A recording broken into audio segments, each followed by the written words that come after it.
ಬಂದಿದ್ದೇನೆಂದು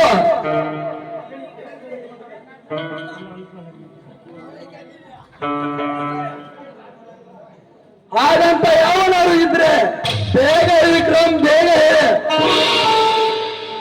ಅವನು ರುಂಡವನ್ನು ಕಡಿದು ಅವನನ್ನು ನಮ್ಮ ಪಾದದಡಿ ನಮ್ಮ ಗೌಡರ ಪಾದದಡಿಯಲ್ಲಿ ಅಡ್ಡ ಹಾಕಿ ಬಿಡ್ತೀನಿ. ಅವನ್ ಯಾರಂತ ನಮಗೆಲ್ಲ ಚೆನ್ನಾಗಿ ಗೊತ್ತಿದೆ. ಗೊತ್ತಿದ್ದರೂ ಅವನನ್ನೇನು ಮಾಡಕ್ಕಾಗಲಿಲ್ಲ.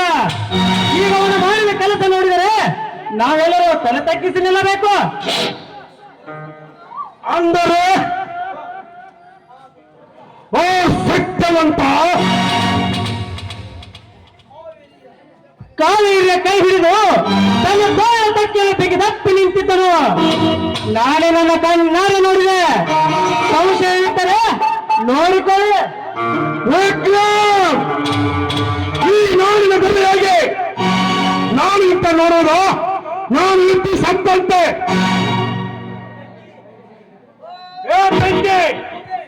ಗೌರೇ 10 ಗಂಟೆ ಒಳಗಾಗಿ ಆ ಸುಲಭ ಭಕ್ತನ ರಕ್ತ ನನ್ನ ಪಾದಕ್ಕೆ ಅರ್ಪಿಸಬೇಕು.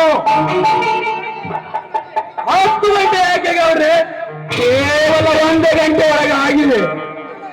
ಅವನನ್ನು ತಂದು ನಿಮ್ಮ ಪಾದಗಳಲ್ಲಿ ಆ ಪಾಪಿಯ ರಕ್ತ ಚೆಲ್ಲಿದರೆ ನನ್ನ ಹೆಸರು ಉಗ್ರವಾದನ ಆಗ್ಲಿ ಬೆಂಕಿನೇ ಅಲ್ಲ.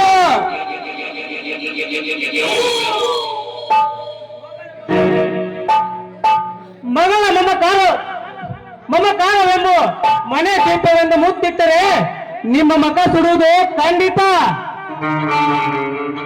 ಅಂದರೆ ನನ್ನ ಮಾತಿಗೆ ತನ್ನ ಕಾರ್ಯವನ್ನು ಸಾಧಿಸಿದೆ. ಆದರೆ ಅವಳ ಮುಂದಿನ ಕೇಸ ರಾಶನ ಹಿಡಿದು ಅವಳ ಬಿಡುಗೆ ಕಲಿಸಿದೆ ಅವಳನ್ನು ಸಾಯಿಸಿ ಬಿಡುತ್ತಾನೆ.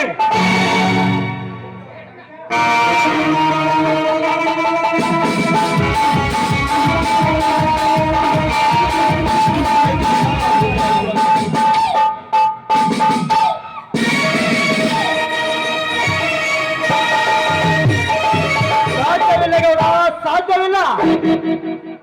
ಸತ್ಯವಂತ ಎಲ್ಲಿಗೆ ಕೇಳಿ ನನ್ನ ಕೋಟೆಗೆ ಬಂದು ಅನ್ಯಾಯವೇ ನನ್ನ ಉಸಿರೆಂದು ಗಟಿಸಿಯಾಗಿ ಏನಾರು ಕಳ್ಳ ಶಬ್ದಗಳು ಮಾತನಾಡಿದರೆ ನಿಮ್ಮೆಲೆ ಗುಂಡಿಗೆಯನ್ನು ಸೀಳಿ ಈ ನನ್ನ ತಾಯಿಗೆ ಅರ್ಪಣೆ ಮಾಡಿದ್ರೆ ಭೂಮಿ ತಾಯಿಗೆ ಮೊದಲು ಇಲ್ಲಿನ ರೈಟಲ್ಲ. ಉತ್ತರ ಕೊಡುವ ಮುನ್ನ ನಿನ್ನ ಕತ್ತಲಿಗೆ ಅಲ್ಲಿಟ್ಟುಕೊಂಡು ಗುರಿ ಸಾಧಿಸು. ಇನ್ನು ನಮ್ಮ ಎದುರಿಗೆ ಬಂದರೆ ನಿನ್ನ ಕರ್ಮದ ಕತೆಗೆ ಎಂದೇ ಕೊನೆ ಅಂಕ.